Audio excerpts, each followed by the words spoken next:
గురూజీ, మరి హస్త నక్షత్రం రెండవ పాదం వాళ్ళు ఏ శ్లోకాన్ని పఠించాలి? ఇక హస్త నక్షత్రం రెండో పాదం వాళ్ళు 50వ శ్లోకం గుర్తుపెట్టుకోండి. 50వ శ్లోకంలో రాసుకోండి. వత్సరో వత్సలో వత్సరో వత్సలో వత్సి వత్సి వత్సి రత్నగర్భో ధనేశ్వర.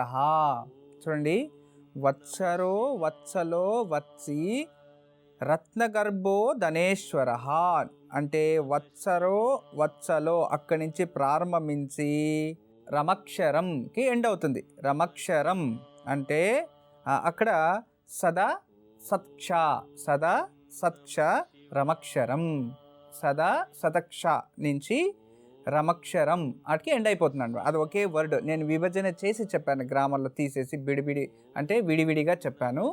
ఆటికి ఎండ్ అవుతుంది అనమాట. వత్సరో వత్సలో నుంచి ప్రారంభించి రమక్షరంకి ఎండ్ చేయాలి. ఇది రెండో పాదం వారు. ఇక మూడో పాదం వాళ్ళు అవిజ్ఞాత నుంచి ప్రారంభించాలి. అవిజ్ఞాత శాస్త్రాంశు నిర్విర్ధాత కృతలక్షణ విధాత కృతలక్షణ అవిజ్ఞాత శాస్త్రాంశు విధాత కృతలక్షణ అంటే అవిజ్ఞాత నుంచి ప్రారంభించాలి. ఈ శ్లోకం 51వ శ్లోకం. అక్కడి నుంచి ప్రారంభించి ఒక సింహో భూత మహేశ్వర ఎండ్ అవుతుంది. మహేశ్వర చూడండి, భూత మహేశ్వర. విష్ణు సహస్రనామంలో భూత మహేశ్వర అంటే శివుడు, ఇక్కడ భూత అని వచ్చింది. అంటే దీని గురించి ఇంకో రోజు నేను ఎక్స్ప్లెయిన్ చేస్తాను. అంటే ఇక్కడ కూడా శివాయ విష్ణు రూపాయ అనే దాన్ని వర్ణిస్తూ ఉందన్నమాట. అంటే అవిజ్ఞాత శాస్త్రాంశు అంటే అక్కడి నుంచి ప్రారంభించి భూత మహేశ్వర ఈ శ్లోకం అంటే 51వ శ్లోకాన్ని నుంచి ఇక్కడికి ఎండ్ చేయాలన్నమాట. ఇది మూడో పాదం వారు, హస్త నక్షత్రం మూడో పాదం వాళ్ళు పఠించాల్సింది. తర్వాత 4వ పాదం, హస్త నక్షత్రం 4వ పాదం వాళ్ళు ఆదిదేవో మహాదేవో దేవేశో దేవ భృద్గురు. చూడండి, ఆదిదేవో మహాదేవో దేవేశో దేవ భృద్గురు. చూడండి ఎంత వర్ణించారు, ఎంత బాగుందంటే అంత వర్ణించారు. అక్కడి నుంచి అంటే ఆదిదేవో నుంచి ప్రారంభించి పురాతన, ఎంత బాగుందో. ఆదిదేవ ఆది దేవ పురాతన రెండు అర్థం అక్కడే వచ్చింది.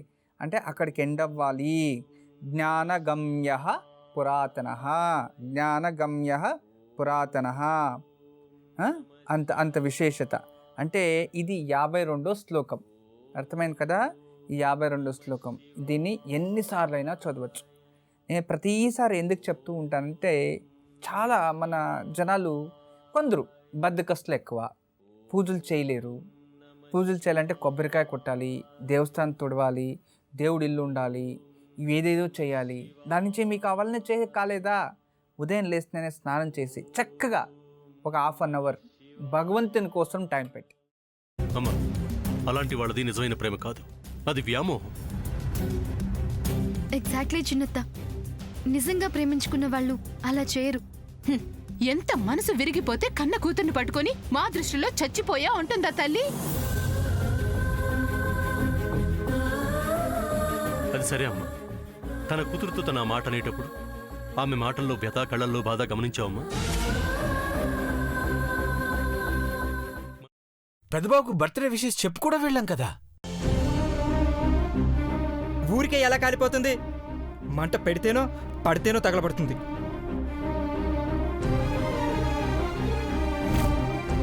కరెక్ట్ చిన్నబాబు, నీకొచ్చినట్టే నాకు డౌట్ వచ్చింది. పార్వతే షర్టును తగలబెట్టిందనుకుంటా.